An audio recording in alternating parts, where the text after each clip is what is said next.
Hi, I'm Vondie Lozano, and welcome to the premiere episode of Soul Guide, a show about past lives, life between lives, and this life. So today I wanted to share a little bit more about what if heaven really did have visiting hours.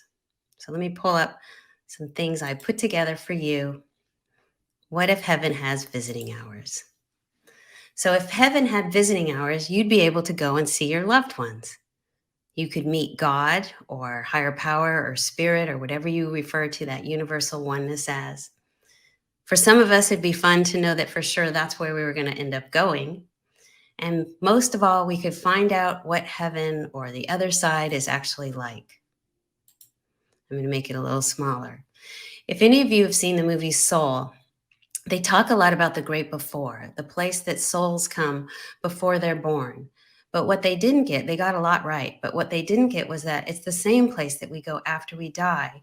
They had the great beyond is like an escalator outside of that place. The place we come from and the place we go back to are the same. And in between, we come down and have these lives. And as one of my teachers told me, it's not all angels and fairy dust on the other side. In fact, that's real life. This is where we come to learn lessons. So there's all kinds of things we do on the other side. We have a soul family where we have other souls that we incarnate with over and over. We have a council of wise souls that help us oversee our lives. We have a place where we choose our life and our body for each life. We go to libraries, classrooms, labs, other planets, and more. So I just wanted to tell you a little bit about a couple of these places. Our soul family is a group of 10 or 12 souls that you incarnate with over and over. In last life, you might have been my brother. In this life, you're my friend. In my next life, you might be my spouse or my child. So when you go to these soul family groups on the other side, and this is part of what you get to do as part of the Life Between Lives hypnosis sessions, which some of you know about and we'll talk more about throughout the coming weeks. But when you go to these soul groups, you get to find out who's in your soul group. Sometimes people are surprised to find their ex-husband or a friend that they're not really that close to. But we have these soul contracts where in the last life we decided, or in between lives, I'm going to be the good guy and you're going to be the bad guy. And so sometimes people in our soul groups are people we're surprised to see there.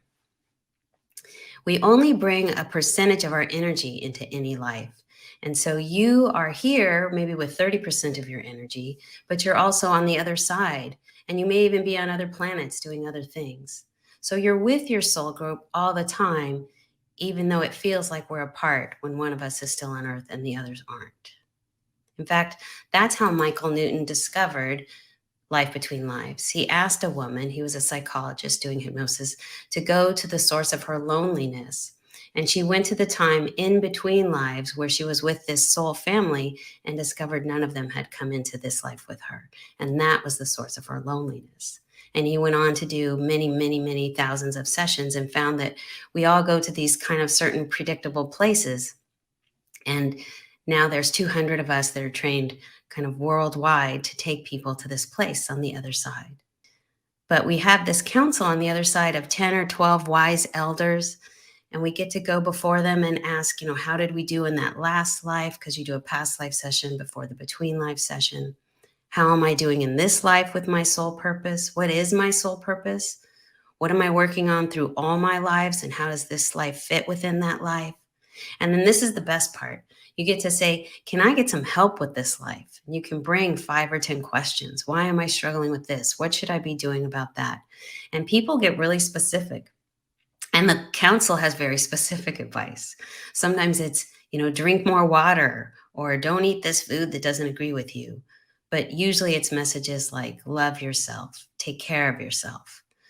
So I wanted to say a little bit more about that. The messages are mostly take care of yourself, be yourself, and then all the things that we're working on to develop and bring back to the other side. Self-love, strength. The general rule is the harder the life, the more advanced the soul.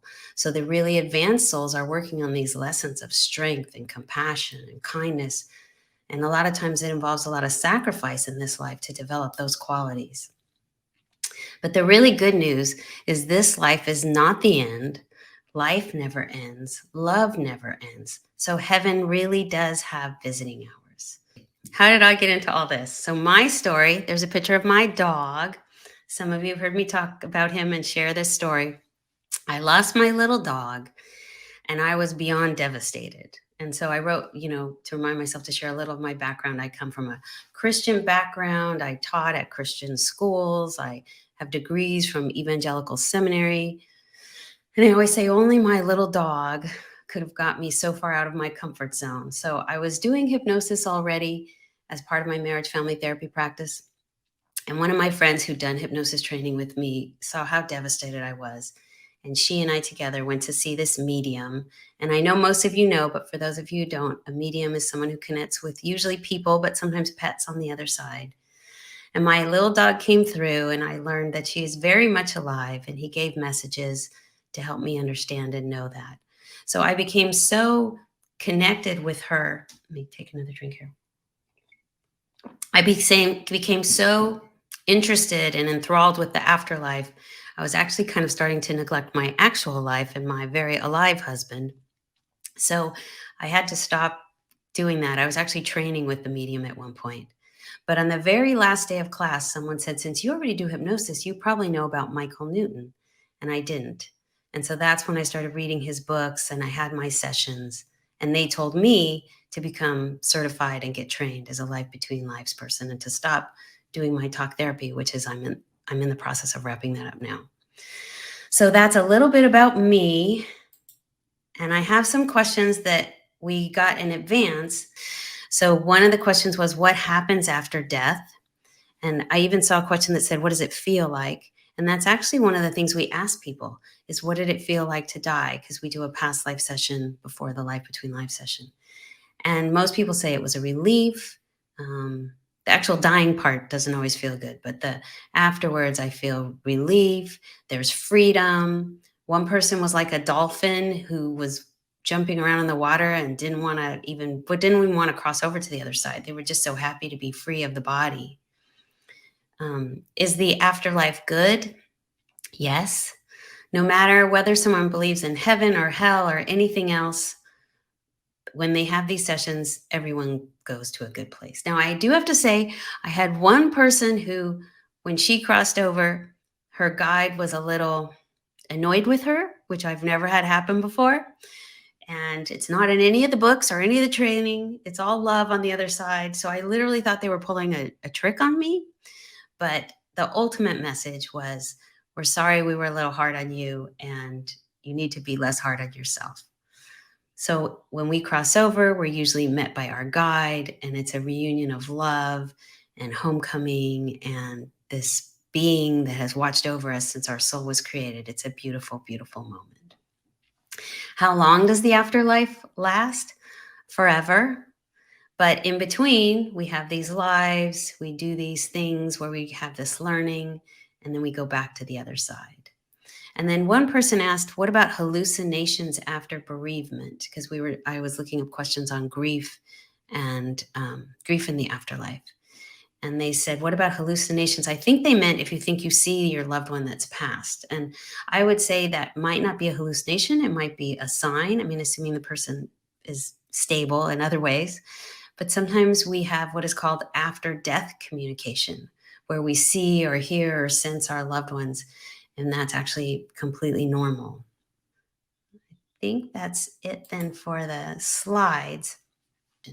So if you'd like to learn more about this, you can go to the newtoninstitute.org. Leticia, my beloved and very trusty assistant, is going to put that in the chat. So newtoninstitute.org if you'd like to learn more. Thank you so much. I love you. I'm happy to be here. Take good care.